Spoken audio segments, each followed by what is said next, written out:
शिवसेना आमदार अपात्रतेप्रकरणी ज्या 10व्या परिशिष्टावरून काथ्याकूट करण्यात येतोय ते नेमकं काय ते पाहूयात। मात्र पुण्यात जाऊया जिथे सुषमा अंधारे बोलताय।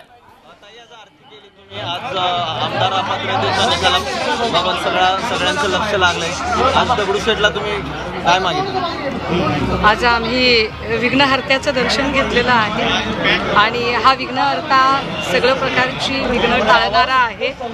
आजच्या दिवशी आम्ही सगळी विघ्न सरावीत हित प्रार्थना करतच आहोत, पण त्यासोबतच विधानसभा अध्यक्ष श्री नार्वेकर यांचा सद्सद विवेक जागृत राहावा निकाल देताना, अशी प्रार्थना आज श्री गणेशाकडे केली आहे। दोन शंका व्यक्त केल्या जात आहेत की मुख्यमंत्री अपात्र झाले तर तेच मुख्यमंत्री परत राहतील। नाही, अपात्र जरी ठरले, समजा आज मला माहीत नाही निकाल काय असणार आहे आणि कुठलाही निकाल असला तरी त्याला सामोरं जाण्याची तयारी आहे। मात्र समजा जर अपात्र ठरले, वर्स्ट अँड वर्स्ट सिच्युएशन ज्याची शक्यता फार धुसर आहे, पण वर्स्ट अँड वर्स्ट सिच्युएशन जर अपात्र ठरले तर मला असं वाटतं त्याची तजवीज भाजपाने आधीच केलेली आहे। राष्ट्रवादीचा एक मोठा गट फोडून जो त्यांनी जोडून घेतलेला आहे त्यानुसार कदाचित सन्माननीय अजितदादांना मुख्यमंत्रीपदी बसवण्याची ही पूर्वतयारी असू शकते। एक डिग्निफाईड एक्झिट ते शिंदे साहेबांना देऊन अजितदादांचा नवा राज्याभिषेक होऊ शकतो। म्हणजे अजित पवार मुख्यमंत्री होतील म्हणजे याच्या तर निकाल विरोधात गेला जर मी काय म्हटलं, जर अशीच कधी सिच्युएशन आली की शिंदे साहेबांना एक एक्झिट द्यायचीच आहे तर मुख्यमंत्री पदी कोण बसेल, तर निश्चितपणे फडणवीस साहेब मुख्यमंत्रीपदी बसतील असं मला अजिबात वाटत नाही।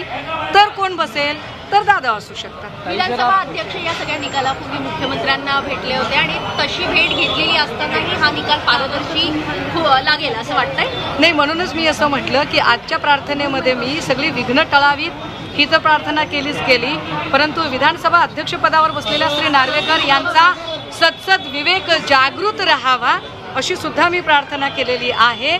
आमदार म्हणून ते कुणालाही भेटू शकतात, ते कुठेही जाऊ येऊ शकतात, मात्र ते नुसते आमदार नाहीत तर विधानसभेचे अध्यक्ष आहेत। त्याहीपेक्षा महत्त्वाचं, ऑनरेबल सुप्रीम कोर्टने जे ट्रायब्युनल नेमलेलं आहे त्या ट्रायब्युनलमध्ये ते न्याय देणारे सगळ्यात मोठे अधिकारी आहेत। अशा परिस्थितीमध्ये मुख्यमंत्री नाही तर ज्या दोन पक्षांचा वाद आहे त्यातल्या एका पक्षाच्या बाजूने जाऊन त्यांच्या गाठीभेटी घेणं हे निश्चितपणे प्रतिपक्ष म्हणून आमच्या मनात शंका निर्माण करणार असू शकतं। निव्वळ आमच्याच मनात नाही तर सबंध महाराष्ट्राच्या जनतेच्या मनात ती शंका निर्माण झालेली आहे। मी मागच्या 48 तासामध्ये अनेक वृत्तवाहिन्यांनी घेतलेल्या एक्झिट पोल्स बघितले आहेत, ज्या एक्झिट पोल्समध्ये मोर दॅन 85% लोक, 85% लोक असं म्हणतात की नार्वेकरांनी अशा पद्धतीनं भेट घेणं अयोग्य आहे।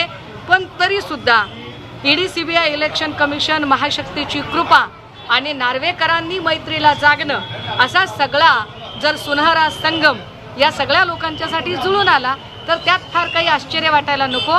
आजची पूजा ही आजच्या निकालापेक्षा सुद्धा येणाऱ्या निवडणुकीच्या काळात आम्हाला अत्यंत ठामपणे लोकांपर्यंत सामोरं जाण्यासाठी आणि विजयाची मुहूर्तमेढ रोवण्यासाठीचे आशीर्वाद आम्हाला गणरायाने द्यावेत यासाठीची। ताई, राज ठाकरेंकडून त्यांच्याच पदाधिकाऱ्यांना मारहाण केली जाते, सगळं कसं बघता? सगळे माथडी कामगार आहेत। एका साईडला बोललं जातं की शिवसेनेवरती राज ठाकरे आणि मनसेकडून टीका केली जाते आणि तेच त्यांच्या पदाधिकाऱ्यांना मारहाण करतायत, दोन गटात भिडलं जात आहे। नाही, मला असं वाटतं की खरं तर हे मंदिराचं पावित्र्य आपण राखूया आणि काही विषय आपण मंदिराच्या प्रांगणाच्या बाहेर बोलूया। इथे चर्चा करताना निव्वळ आजच्या या एकूण कुठल्या कारणासाठी म्हणून आपण एकत्र जमलो आहोत यावरती चर्चा करूया। बाकी त्या मुद्द्यांवर मी नक्की बोलेन, बैजवार बोलेन, पण मंदिर परिसराच्या बाहेर बोलेन।